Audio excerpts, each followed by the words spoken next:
You're familiar with the phases of ethylene glycol poisoning? No, I'm not. Not at all? Not at all. Were you at one time? No, I'm not. I wasn't at one time. Wouldn't be able to testify at all about, No, I would not. okay, so Not if- about ethylene glycol. I'm not an expert or even very comfortable going through the different pharmacokinetics of ethylene glycol. so if you testified in 2008 about the phases of ethylene glycol, do you wish you hadn't? I wish I hadn't.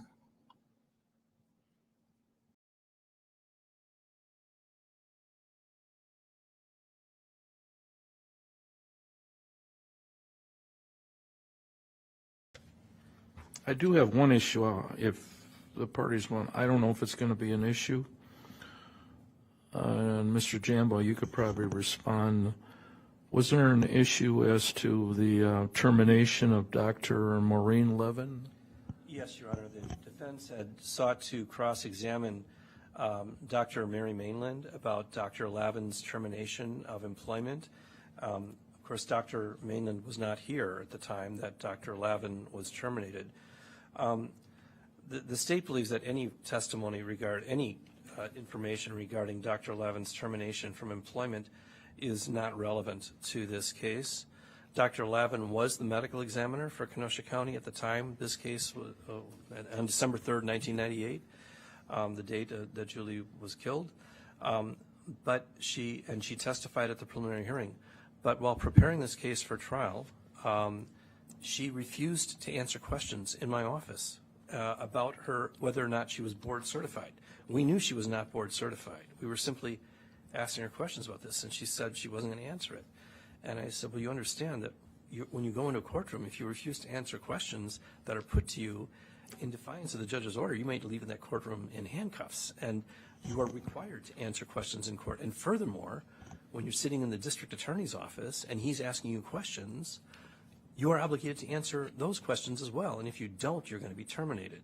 And she refused to answer questions about her board certification. And as a consequence, she was terminated. It had nothing to do with her opinions concerning any of the evidence in this case. It had nothing to do with her theory of her prior testimony as to the cause or manner of death in this case. It was simply because she had not become board certified and she refused to answer that question. So she never testified in Jensen 1, right? No, she did not testify in the And trial. Dr. Mary Mainland testified? Yes, Your Honor. And she was obviously the medical examiner for Kenosha County at the time, or from another county? She was our medical examiner at the time of the Jensen trial. So what would she know about the termination of Dr. Levin? Well, as she indicated, she really didn't know that much about it. And she had heard things about it, but she wasn't here at the time that Dr. Levin had been terminated. I think what the defense counsel was trying to elicit from Dr. Mainland was that she was intimidated into rendering these opinions by the district attorney because the district attorney... And that was you? Yes, because the district attorney had gotten the previous medical examiner terminated.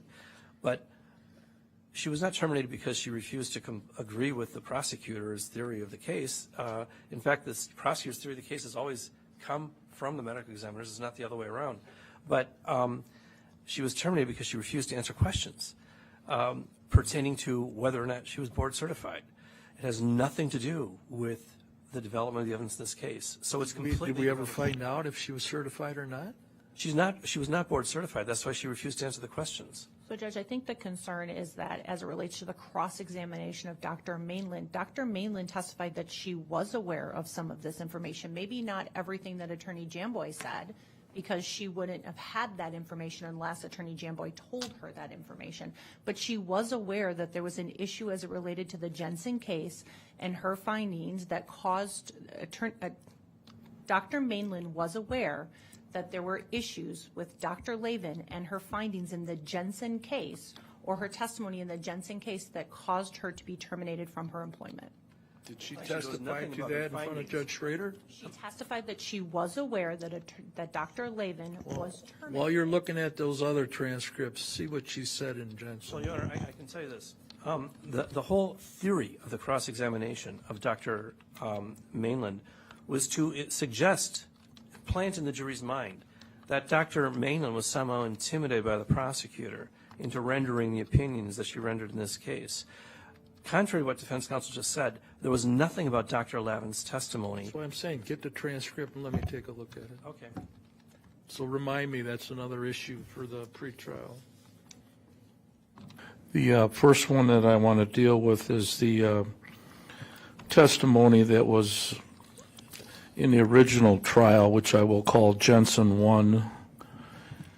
The transcript has been provided. I'm dealing with a letter that was dated December 15th, 2022. It's on the issue of the termination of Maureen Levin, who was the Pryor County's medical examiner. The transcripts that were provided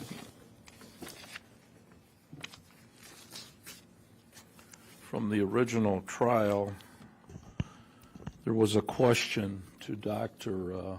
Malin that says,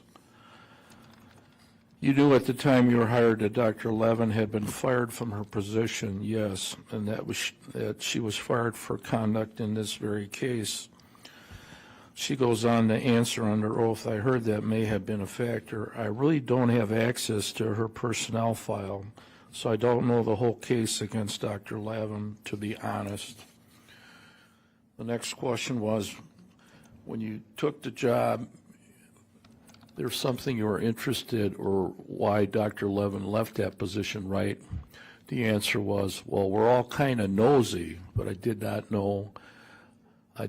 go and inquire of the personnel department why they fired her." The next question was asked, and her answer was, "I heard the scuttlebutt that occurred. I heard the scuttlebutt." So, I mean, that's all.